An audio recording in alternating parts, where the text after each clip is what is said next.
OnePlus has come a long way from the release of their first phone.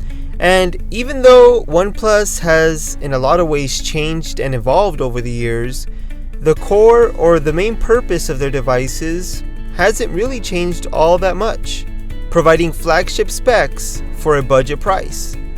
OnePlus, with the release of the OnePlus 7 Pro, has decided to change that core philosophy a bit.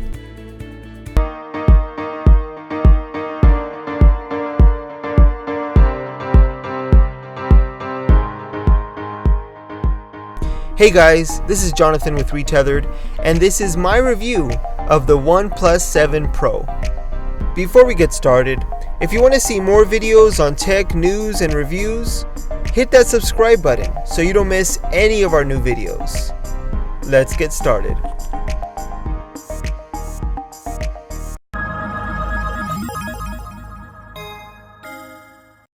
So, this is the first year OnePlus has decided to release the standard OnePlus 7 and a OnePlus 7 Pro. And what's always made OnePlus phones such an intriguing choice is the value they provide. You can expect with a OnePlus phone to get flagship level specs at a great price. But this year OnePlus decided to release the Pro model, which ups the flagship specs and also ups the price. So let's start there. The price. The OnePlus 7 Pro starts at $669.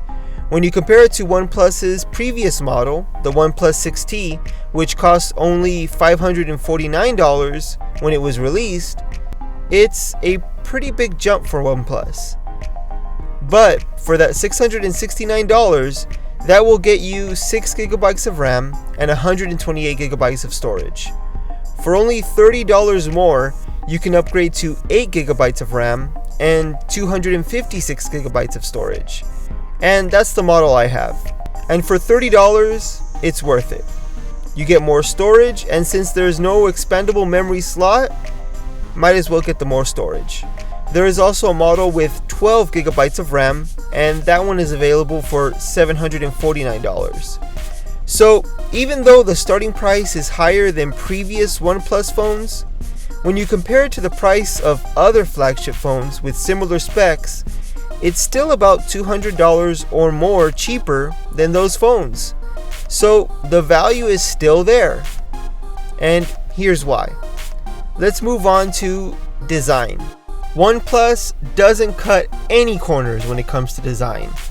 It is a very Samsung-esque design with its curved front display. It has glass on the front and back with a metal frame, typical flagship design. But what really sets this one apart from normal flagship design is the removal of the notch or the punch hole. It has very tiny bezels, as we've seen from most phones in 2018 and 2019, not named Pixel. But you might be wondering where the front-facing camera is. Well, it's actually underneath the display. If you look very closely, you can see, I'm kidding, there is no camera underneath the display. But it is the next best thing, a pop-up camera. It's definitely a head turner, and only time will tell if the mechanical parts will stand the test of time. And speaking of cameras, let's talk about those cameras. Out back you have 3 camera sensors. A main sensor, which is a 48 megapixel Sony sensor with OIS, a 8 megapixel telephoto lens with OIS, and a 16 megapixel ultra wide angle lens with dual LED flash. The camera sensor does a good job, but not great job at taking pictures. Picture quality can be really good, and thanks to the nightscape mode you can get some good low light shots at times. Colors come out accurate, but there's nothing special about the pictures this phone takes. Portrait mode does a decent job at blurring the background, but the photos don't really pop as they should in this mode. It still falls behind the iPhone XS, Pixel 3, and Galaxy S10 when it comes to photos in my opinion. It's capable of also recording 4K video at 60 frames per second, and videos also come out good. Not great, nothing special. It's a good camera, but just not the best. The front camera is a 16 megapixel sensor that also does a decent job. There's nothing great or spectacular about this camera. Let's move on to performance, because that is where this phone shines. This is literally the fastest and smoothest Android phone I have ever used. Applications open up quickly, and the fluid AMOLED display with 90 Hz refresh rate makes the experience even better. Everything about the phone feels smooth and fast. The phone has an optical in-display fingerprint sensor, just like the previous OnePlus 6T, but OnePlus has improved it this year. It seems faster and more accurate than the previous model.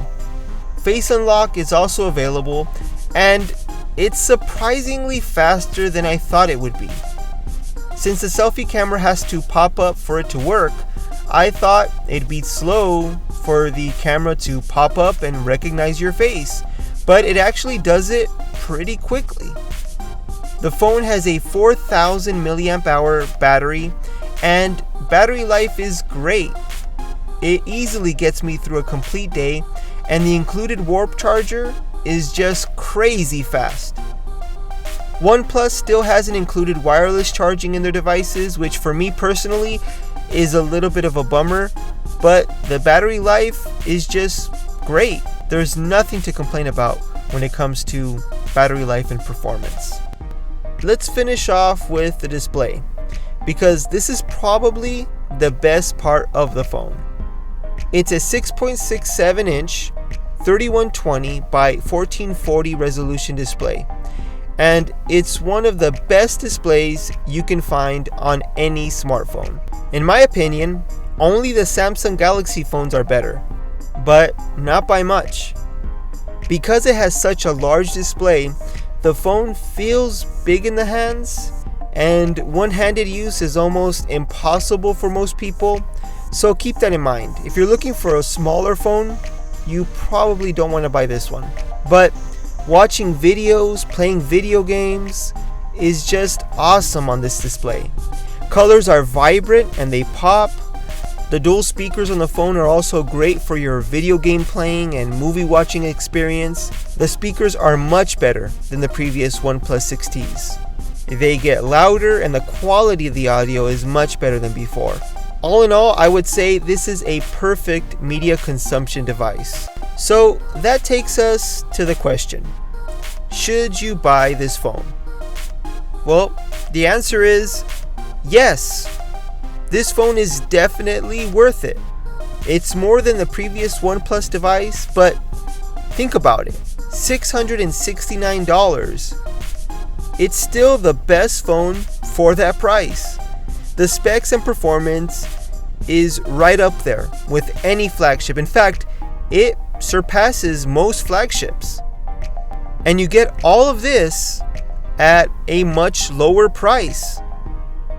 To put it simply, if you want a device with cutting edge features, best performance you can buy in an Android phone, and a display that is only second to maybe Samsung for the lowest price possible, then look no further. The OnePlus 7 Pro is definitely the choice for you. What did you think of our review?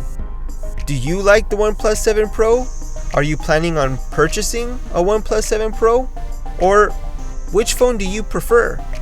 Let me know with a comment down below. If you liked the video, please give it a thumbs up. If you don't want to miss any of our new videos, please subscribe and hit that little bell notification icon so we can let you know when any of our new videos come out. It's as easy as that. We'll notify you, no problem. Thanks for watching.